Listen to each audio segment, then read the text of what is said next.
Being Hmong is a blessing.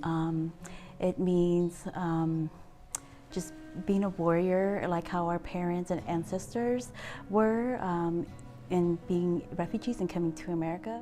When I hear the word Hmong, I hear about freedom because we are allowed to do what we put our mind into.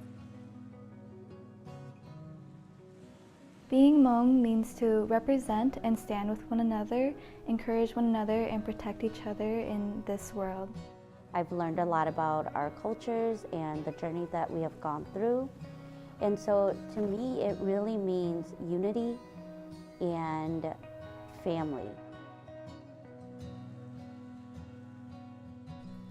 Figuring out my role in everything, kind of like reconciling the two ideas of, whether or not being queer, if I belong in the community or not, so.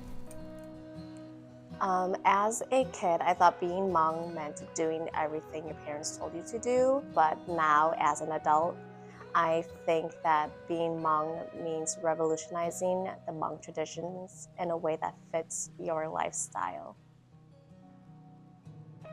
I would want that all of these layers be acknowledged, all these layers be visible through human rights, social justice, or even through the arts.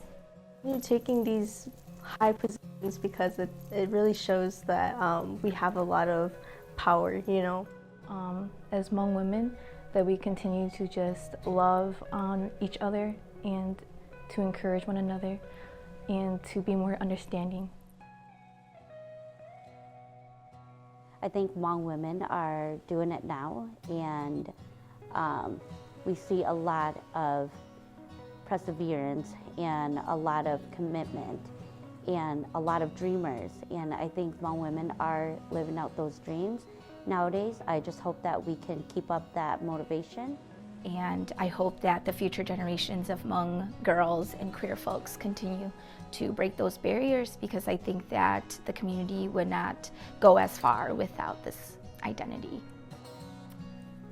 I hope that women and queer people get the respect they deserve.